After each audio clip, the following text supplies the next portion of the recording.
کہ آخر کیا وجہ ہوئی کہ اللہ کے رسول نے ایک امت تیار کی، دنیا پر وہ چھا گئی، غلبہ حاصل ہوا، مگر بعد میں زوال کا شکار ہو گئے ہم مسلمان اور بہت پستی میں گر گئے۔ تو اس کے سبب بیان کر رہے ہیں۔ تو پہلا سبب یہی بیان کیا نا کہ پہلی جماعت جو تھی وہ قرآن سے صرف ہدایت لیتی تھی، باقی ساری چیزیں تو تھیں نا ضمنی تھیں، اصل مرکز ہدایت قرآن تھا، اس کو سامنے رکھتے باقی چیزوں کو اسی پر وہ جانتے تھے۔ مگر بعد میں انہوں نے کیا کہ دوسری قوموں کی جو باتیں تھیں نا غلط سر وہ ساری داخل کر دیں تفسیروں میں، حدیثوں میں، لوگ ان میں ڈوب کر رہ گئے۔ تمدن، تصوف، شریعت، کلام، بتان عجم کے پجاری تمام یہ امت روایات میں کھو گئی، حقیقت خرافات میں کھو گئی۔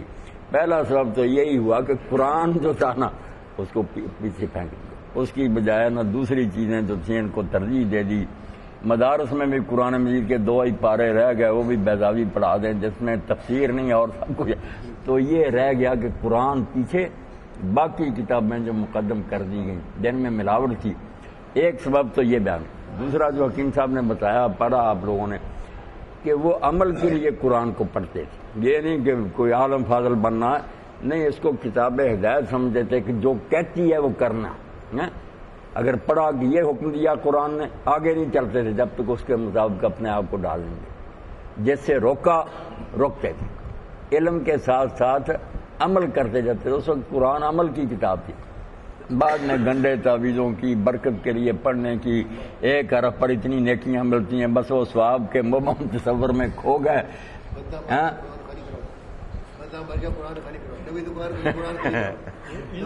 بس وہی بات رہی، بآیات جزی کار نداری کیا یاسین ہے وہ آسام میری۔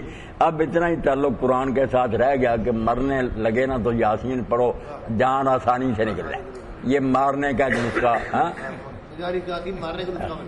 کوئی قرآن گھر نیا بنایا تو وہاں بس اس کو لے جا کر قرآن شریف کو پہلے دیوار پر رکھ دو، جن یہاں سے بھاگ جائیں۔ تو یہ ہے کہ جنتر منتر کی کتاب رہ گئی، ہدایت کے لیے پڑھنا چھوڑ دیا۔ تیسرا سبب کیا بیان کیا آخر میں، کہ باقی جو تھے نا جاہلیت، کفر سے بالکل کٹ جاتے تھے، پھر کشتیاں جلا کر آتے تھے، یہ نہیں کہ آدھا اسلام اور آدھا کفر مل جل کر ایسی زندگی نہیں گزارتے تھے۔ جو اسلام لے آیا اس نے پھر کفر کو ایسے ہی سمجھا کہ یہ نجاست ہے، گندگی ہے، آگ ہے، اس کی طرف دوبارہ لوٹنا، آگ میں چھلانگ لگانے کی بات ہے۔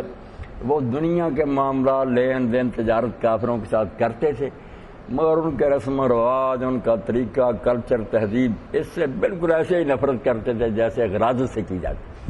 یہ 3 سبب سید قطب رحمۃ اللہ علیہ نے بیان فرمائے، یہی لے ڈوبے مسلمانوں۔ قرآن انجن تھا، اس کو پیچھے لگا دیا، ڈبے آگے لگا دیے۔